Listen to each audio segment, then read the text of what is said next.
띄어서 그다음에 지침을 하달받아 요거를 직접 수정해서 네, 그런 내용을 김태호 1차장이 직접 기재를 했다는 거죠. 네, 삭선하고. 자, 그다음에 그 이후에 윤석열 대통령실 국가안보실에서 몇 차례 또 연락이 왔다는 거죠. 맞습니다. 연락 와서 한 얘기가 뭡니까? 기억은 안 나는데 저희 보도자료 초안을 이제 수정한 것을 가지고 계속 문구 수정을 계속해서 요구했습니다. 안보실에서. 네, 수정 내용은요? 지금 정확하게 기억은 나지 않습니다. 수정 문구가.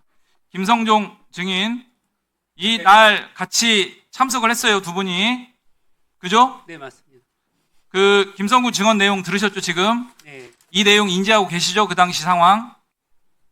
정확하게는 그 4년 전 일이라 기억이 나진 않는데 저희들 건보다는 좀 더 길게 이야기했던 건 사실인 것 같습니다. 그래서 삭선하고 수정 직접 하고 이런 것들 다 확인하시죠?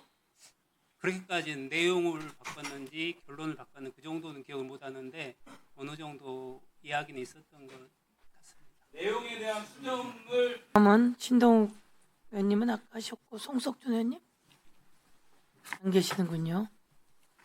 이 기회를 놓치다니. 다음은 이용호 의원님 질의해 주십시오.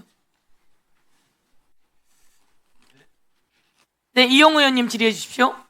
네, 시간 멈춰주시고 우리 이찬진 금감원장님 이쪽으로 좀 나와주시고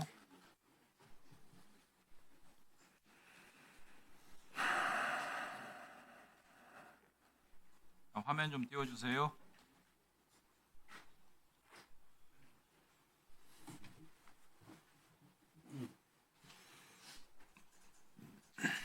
예, 증인 보시는 바와 같이 지난번 현장 조사도 다녀왔고 이번 국정조사에서 많이 문제됐던 쌍방울 관련한 여러 가지 그 주가 조작, 불공정 거래 등등에 대한 조사 과정인데요. 이렇게 일련의 과정들이 좀 진행이 됐습니다. 이 과정이 굉장히 기괴하다 제가 이렇게 표현을 했었는데요. 한번 다음 화면 보시겠습니다. 이게 지금 계속 얘기되고 있는 검찰에서 고의적으로 자료를 가지고 가지 않은 쌍방울 불공정거래 이 관련 그 유죄 말하자면 증거다 이렇게 이제 보여지는데 증인께서 그런 취지로 이번 국정조사에서 계속 일관되게 증언하셨습니다. 맞죠? 네. 이런 부분들을 검찰이 일부러 안 가져갑니다. 다음 화면 보시겠습니다. 그런데 실제 이 사건과 관련해서 애초에 시작은 검찰에서 이런 것들에 대한 조사 요청을 해서 이제 금감원이 조사를 했고 조사한 결과 저렇게 방대한 증거 자료를 바탕으로 해서 유죄 혐의를 거의 확증을 했어요. 금감원 입장에서는.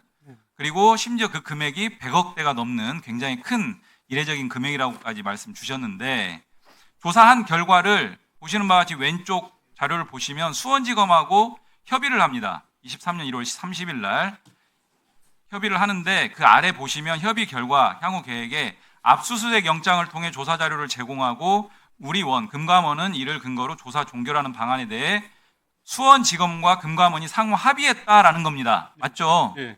그런데 어찌된 영문인지 오른쪽 보시면 23년 3월 24일자 또다시 이 진행 상황 보고와 관련된 자료 보면 추가 조사 결과를 수원지검에 제공하고 당초 합의한 대로 압수수색 영장을 통한 조사 자료 제공 후 조사 종결할 예정이다.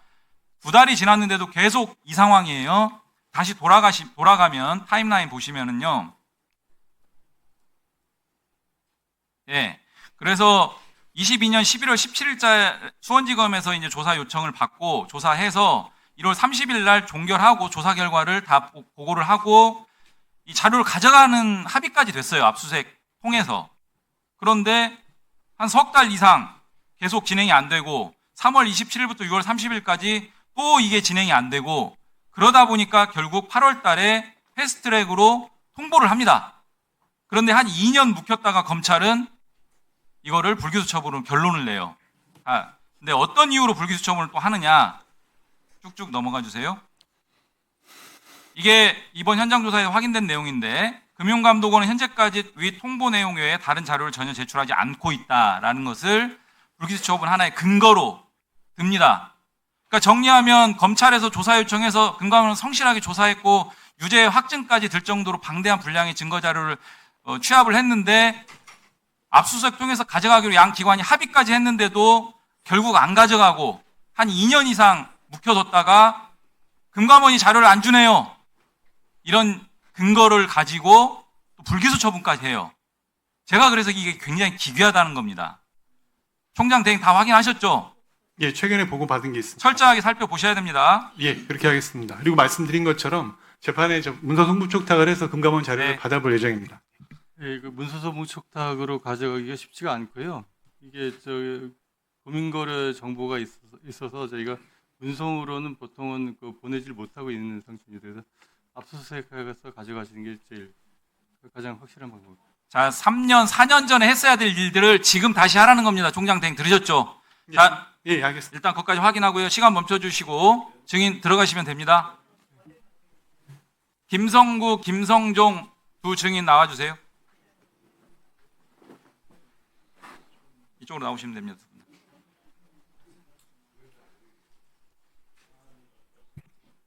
김성구 증인 아까 증언했던 내용 간단하고 확인할게요. 2022년 6월 10날 김태호 국가안보실 1차장이 주재하는 회의에 참석 두 분을 하셨는데 그때 당시 김태호 1차장이 국방부에서 마련해간 보도자료 초안을 삭선을 하고 거기다가 기재한 수정 문구가 뭐였다고 그랬죠?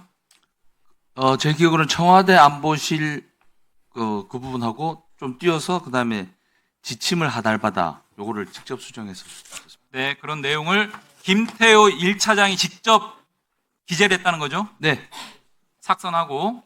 자, 그 다음에 그 이후에 윤석열 대통령실 국가안보실에서 몇 차례 또 연락이 왔다는 거죠? 맞습니다. 연락 와서 한 얘기가 뭡니까? 기억은 안 나는데 저희 보도자료 초안을 이제 수정한 것을 가지고 계속해서 문구 수정을 계속해서 요구했습니다. 안보실에서. 네, 수정 내용은요? 지금 정확하게 기억은 나지 않습니다. 수정 문구가. 김성종 증인, 이 날 같이 참석을 했어요, 두 분이. 그죠? 네, 맞습니다. 그 김성구 증언 내용 들으셨죠, 지금? 네, 이 내용 인지하고 계시죠, 그 당시 상황? 정확하게는 4년 전 일이라 기억이 나진 않는데 저희들 건보다는 좀 더 길게 이야기했던 건 사실인 것 같습니다. 그래서 삭선하고 수정 직접 하고 이런 것들 다 확인하시죠? 그렇게까지는 내용을 바꿨는지 결론을 바꿨는지 그 정도는 기억을 못하는데 어느 정도 이야기는 있었던 것 같습니다. 내용에 대한 수정을 김태호 1차장이 했던 것은 기억나는데 세부적인 내용은 모르겠다 이겁니까? 세부적인 내용들은 모르고 그냥 좀 이야기가 있었던 것 같다 그 정도. 해경은 이미 정리된 상태로 온 것 같다라는 인상을 받았다라고 하는데 해경 입장에서는 사전에 이미 대통령실하고 내용적인 부분에 대해서는 협의를 다 마친 상태로 이날 참석한 거죠? 협의한 적은 없고 그냥 저희들 의견이 확정된 상태로 참석을 했었습니다. 들어가세요. 예, 수고하셨습니다. 박성준 간사님 질의해 주십시오. 이성태 증인 좀 앞으로 좀 나와주시겠습니까?